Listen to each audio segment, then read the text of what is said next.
Salut les jeunes cyclistes amis, on est à la Garenne-Colombes et aujourd'hui il pleut, il a bien plu, enfin bien plu un petit peu, la route est mouillée donc ça va glisser. Venez autour de moi pour le briefing, qu'on le fasse un peu normalement. Fasse un peu normalement. Non mais si chacun fait son truc là. On t'écoute. L'autre club représenté c'est Paris ACA, je connais les maillots verts et noirs. Ils sont 10, on est 9. Donc en gros ce qu'il faut se dire c'est que si ça part, faut que ça parte avec eux. Parce que même s'ils ont que des juniors et ils ont 3 des open, bon, ils sont pas mauvais. Nous voilà au départ de cette fameuse course de la Garenne-Colombes. C'est une course urbaine, vous allez le voir, avec des routes très larges. Mais c'est pas pour ça que ça allait nécessairement arriver au sprint. Très souvent c'est une course qui finit en petits morceaux.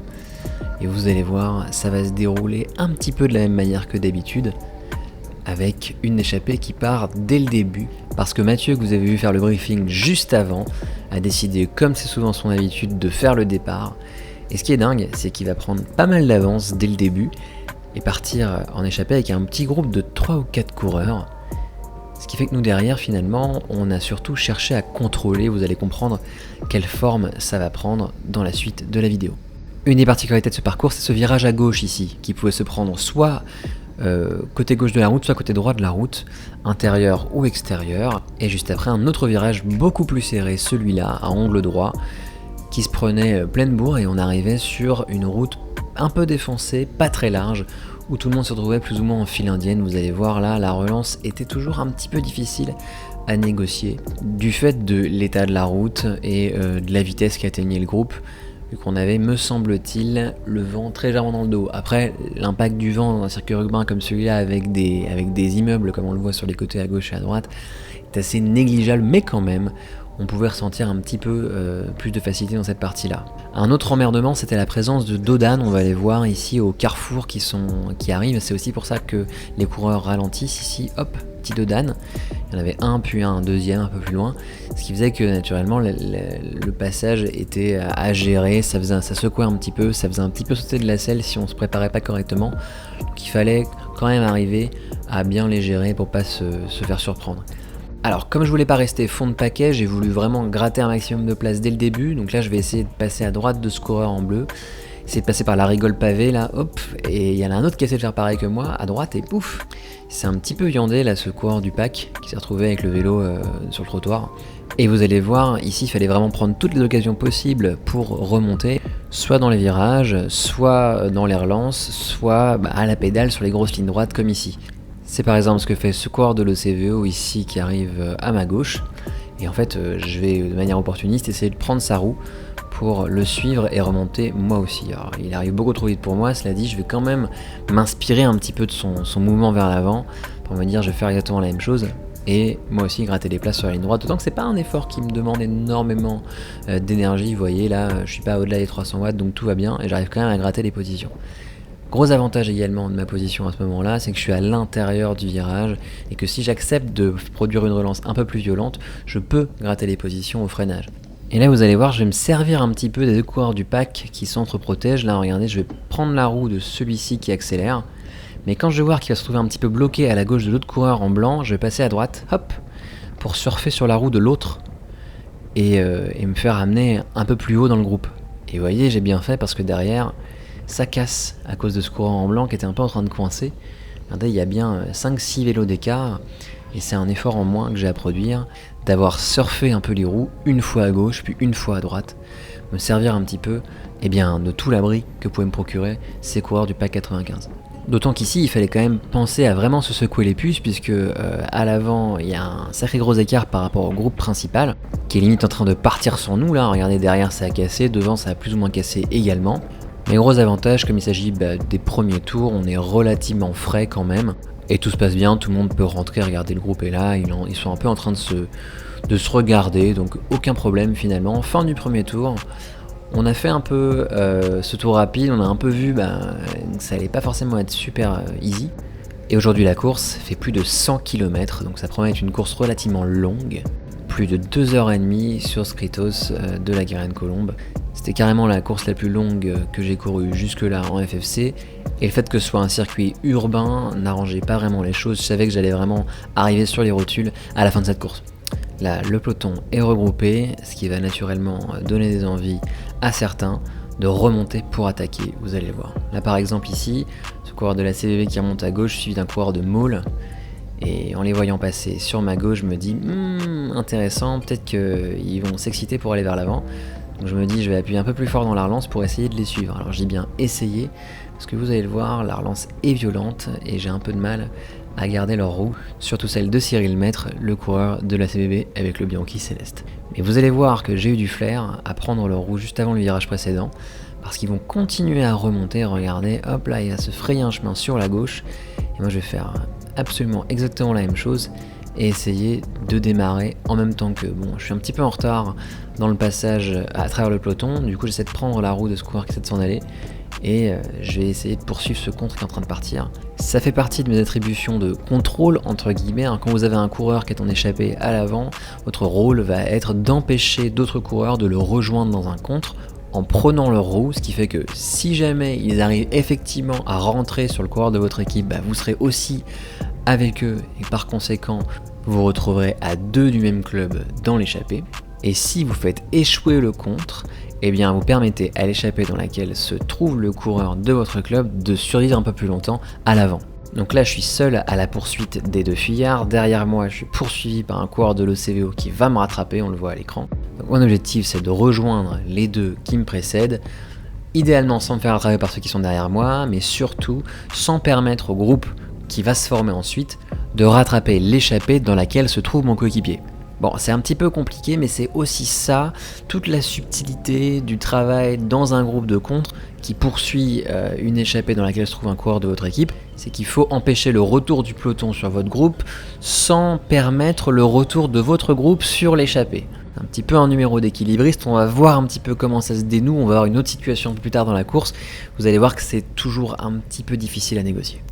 Et dans quelques secondes, on va découvrir un truc super qui va vraiment me filer le smile quand je m'en rends compte. C'est que derrière moi, dans le groupe de contre formé, du coup, eh bien, il y a un coureur de mon club, la personne d'Alex Denis, qui est là juste derrière, on le voit en bleu et rouge. Ce qui veut dire que je fais partie d'un groupe de contre, qui est derrière un groupe de 2, qui est derrière un groupe de 4. Donc en réalité, on est quand même dans une position dans laquelle on va pouvoir avoir un impact sur la course, et ça je dois dire, après une bonne période de vache maigre au mois d'août, ça me fait vraiment plaisir de remettre un peu le pied à l'étrier, de me retrouver dans une situation où je peux avoir une influence sur la course. Bon après on s'enflamme pas, on est quand même qu'à 6 bornes du départ, hein, faut pas déconner, mais franchement ça m'a fait plaisir au début de cette course de pouvoir un petit peu participer et un petit peu bouger vers l'avant, rouler un peu fort, et ça m'a fait vraiment kiffer de me dire tiens c'est sympa, on va pouvoir s'amuser un petit peu pendant cette course. Donc là on se retrouve au contact des deux coureurs qui étaient partis tout à l'heure, Cyril Maître et Philippe Repars me semble-t-il. Du coup objectif pour nous, à Alex et moi au PCO, c'est de faire en sorte que ce groupe de contre reste en contre mais ne rattrape pas à l'échappée, je vous l'expliquais tout à l'heure, et éventuellement d'éviter que des coureurs puissent sortir de ce contre et du coup leur tomber sur le rable dès qu'ils ont la moindre velléité de sortir. Donc là je vois que devant il y a un gars qui a réussi à se défaire du groupe, donc mon truc ça va être vraiment de rouler derrière lui pour l'empêcher de rattraper l'échappée qui est devant avec Mathieu. Ce qui fait que d'un point de vue tactique, les coureurs qui font partie de notre groupe sont pas dans une bonne situation. Parce qu'ils sont dans un contre dans lequel il y a deux coureurs d'un même club qui a déjà un coureur dans l'échappée. Ce qui veut dire que le retour du contre duquel ils font partie est très peu probable du fait que nous, on va l'empêcher. Donc tout leur intérêt, c'est d'attaquer. C'est ce qu'a fait le coureur qui a attaqué juste avant, Romain Jamet en l'occurrence de Levis-Limoges, et ce que va faire Cyril Maître maintenant. Malheureusement, il a déjà Alex sur le dos, ce qui fait qu'ils vont finalement partir à deux, essayer de rattraper l'autre coureur qui était parti juste avant. C'est là que je vais comprendre que je vais devoir adopter un rôle d'équipier, et je vais le faire en gueulant à Alex la phrase suivante. Vas-y Alex, vas-y. En réalité, c'était un petit peu risqué tactiquement parce que on a déjà Mathieu à l'avant, il est en contre avec deux coureurs relativement forts, Romain Jamet et Cyril Maître. Ce qui fait que finalement, le fait de tenter le retour sur l'échappée avec deux autres mecs avec soi, c'est un petit peu risqué. Et dans ma tête, je me dis, bon, c'est toujours mieux d'avoir deux mecs dans l'échappée, même si l'échappée est plus grosse, que d'avoir un mec dans l'échappée et 2 gars dans le contre. Donc je m'étais figuré à ce moment-là que c'était peut-être une meilleure configuration tactique d'avoir Alex devant que de nous avoir tous les deux derrière dans le contre. Et d'ailleurs avec le retour du peloton, c'était peut-être finalement pas si mal d'avoir tenté de placer un homme de plus à l'avant dans l'échappée plutôt que de se faire rattraper par le peloton. Du coup, n'hésitez pas à me dire dans les commentaires ce que vous auriez fait différemment, éventuellement tactiquement à ce moment-là de la course. Est-ce que vous auriez incité Alex à rouler à l'avant ou éventuellement essayer de prendre sa roue pour participer à l'effort de contre? Je sais pas, n'hésitez pas à me dire ce que vous en pensez dans les commentaires. En tout cas, lui, on le voit, a plutôt préféré saper les efforts de ses camarades de contre, puisqu'on arrive à les rattraper très aisément. Et là, ma position à l'avant du groupe me permet pas d'attraper la roue du coureur de l'OCVO qui attaque à gauche en profitant du flou provoqué par la jonction entre les deux groupes et la forte proximité du peloton qui est juste derrière nous à ce moment-là. On est finalement repris et vous allez le voir dans la suite de la course, dans le cas de sa première partie, ça va être attaque sur attaque. On se retrouve ici au 14e kilomètre et ça va absolument pas arrêter sur le tour qui suit, vous allez voir. Mathieu est toujours à l'avant dans l'échappée.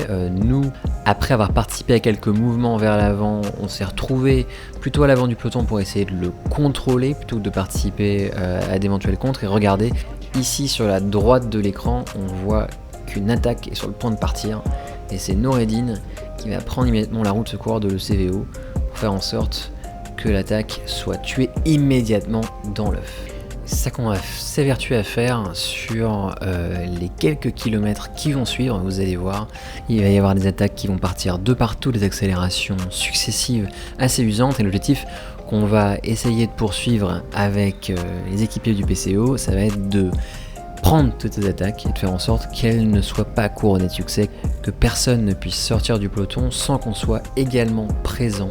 C'est un élément tactique qu'on appelle le patrolling en anglais. En fait, c'est vraiment le jouer la patrouille. C'est vraiment ça la traduction littérale. Et je trouve c'est un mot qui est pas mal pour comprendre un petit peu ce qu'on est en train de faire. C'est qu'on est à l'avant du groupe, on n'attaque pas, on ne fait pas accélérer spécialement. En revanche, dès qu'il y a le moindre mouvement vers l'avant, on en fait partie. On fait en sorte que ce mouvement-là ne puisse pas s'extraire sans qu'on soit également présent. On a vu Noureddine démarrer, on a vu Alex prendre la suite. Moi, je ferme la marche en essayant de faire en sorte de faire la jonction entre le groupe et le peloton. Et une fois que les velléités offensives des coureurs poursuivis s'éteignent en quelque sorte, comme maintenant, là plus personne ne pédale, eh bien, on ne provoque pas de nouvelle attaque. On attend seulement qu'une autre attaque se déclare pour qu'on puisse recommencer à prendre les roues et empêcher que ces attaques soient couronnées de succès. C'est vraiment un travail de sape, l'objectif c'est vraiment de miner, de cribler l'avant du groupe de coureurs de notre club pour faire en sorte qu'il n'y ait pas une attaque qui soit en mesure de se détacher réellement. Là c'est par exemple ce qu'on fait avec Noureddine en 2e position, moi ici en peut-être 6e position, et derrière moi je sais qu'il y a encore Alex qui peut couvrir d'éventuelles accélérations qui pourraient venir de derrière. C'est au travers de ce quadrillage finalement assez minutieux de l'avant du groupe, on crible un petit peu l'avant avec 3 à 4 coureurs grand max, et grâce à ça on arrive vraiment à se mettre dans toutes les attaques qui peuvent éventuellement être lancées. Regardez à ma droite ici, coureur de l'OCVO qui était juste derrière moi, il est poursuivi par Alex directement, il y a absolument franchement rien à dire, direct on prend les roues de tout le monde et on contrôle au maximum pour laisser le plus de champ possible à Mathieu qui est devant en échappée, dans une échappée avec 3 ou 4 coureurs, donc il avait de bonnes chances finalement, si pour autant il arrivait au bout, de faire une bonne place à l'issue de cette échappée là.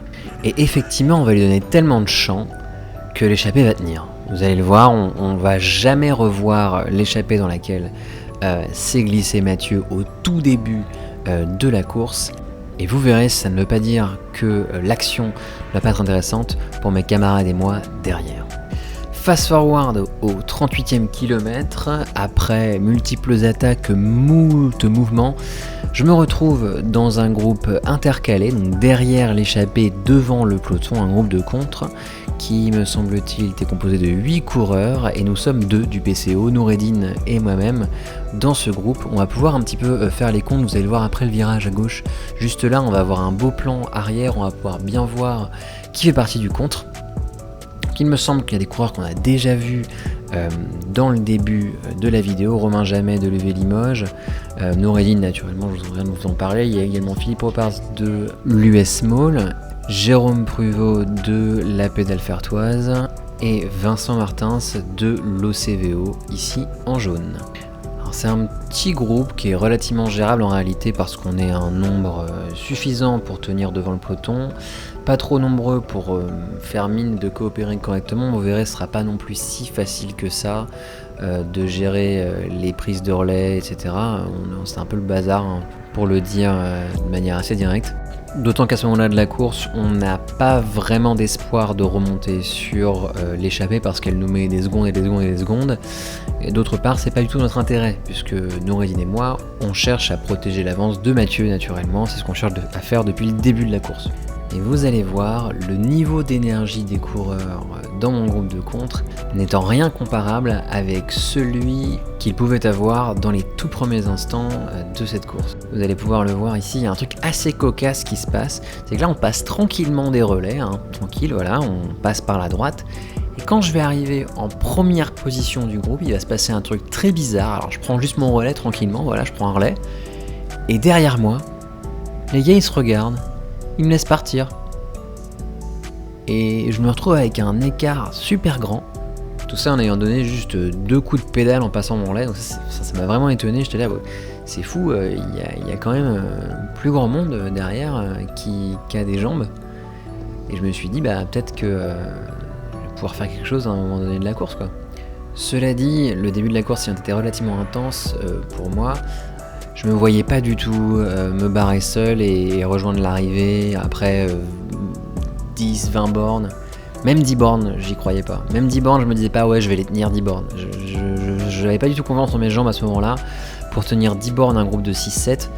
Donc, toutes ces opportunités éventuelles que j'avais pu avoir de m'échapper comme ça un peu en facteur, eh bien, j'ai eu du mal à me figurer qu'elles étaient éventuellement concrétisables, comme par exemple ici où finalement je me laisse reprendre, je me laisse plus ou moins reprendre sans appuyer, je ne transforme pas l'opportunité en une chance d'échapper. Voilà. Pour moi, à ce stade, il fallait arriver dans ce groupe et essayer de le battre dans les derniers instants, mais absolument pas vouloir jouer la fille de l'air et me barrer en attaquant de loin. Alors, c'était peut-être un tort, peut-être que j'aurais dû avoir confiance dans ma capacité à éventuellement tenir un effort de ce genre jusqu'à la fin de la course. En l'occurrence, là, on est quand même à 60 km de l'arrivée, donc ça aurait été débile. Mais c'était quand même un signe. C'était quand même des signes qui auraient pu me dire, écoute, il y a peut-être moyen que tu te casses, ils seront encore plus fatigués dans 40 bornes, donc peut-être qu'il y aura une occasion, peut-être qu'il y aura une ouverture pour toi, et ce sera peut-être le moment d'en remettre un coup et d'essayer de leur poser compagnie. Mais comme je l'ai dit, à ce stade de la course, je me disais pas que j'allais être en mesure de produire ce type d'effort au seuil et de les maintenir à distance comme ça. J'y croyais pas trop, j'avais pas du tout confiance en mes jambes, et j'avais plutôt envie, par flemme peut-être, et par manque de confiance en mes capacités, d'aller chercher le dénouement au sprint. Certains autres, en revanche, avaient vraiment envie d'exploiter la mollesse de ce groupe de contre en attaquant, comme ici par exemple à droite. Et effectivement, disons qu'ils avaient raison de vouloir profiter du fait qu'il y avait probablement un peu moins d'énergie dans ce groupe de contre après 40 km. Cela dit, c'était des attaques qui souffraient elles aussi une certaine mollesse, puisque derrière finalement on n'arrivait pas tellement à faire le trou ici, et les repris immédiatement, et il n'y a pas vraiment d'écart qui est créé au terme des attaques. On se retrouve donc un peu plus tard au 92e kilomètre, on est vraiment très très proche du dénouement. Dans l'avant-dernier tour, me semble-t-il, la composition de notre groupe de contre est environ la même. Pour information, on se bat pour la 12e place, me semble-t-il. On a un groupe intercalé, l'échappée du début, des gars un peu partout. Ce critérium, de façon, allait effectivement devenir un joli chantier au fur et à mesure. C'est un peu le principe des courses urbaines, surtout quand elles sont longues comme ça, un peu usantes, comme elle l'est ici à la Garenne-Colombes. Je vous avais montré qu'aux alentours du 40e kilomètre, il y avait déjà plus grand chose dans le réservoir. Et regardez là, hop, je glisse doucement tout seul en pensant avoir tout le groupe derrière moi à 260 watts, donc c'est même pas sweet spot, c'est zone 3. Et il n'y a personne derrière pour suivre. Ça décroche.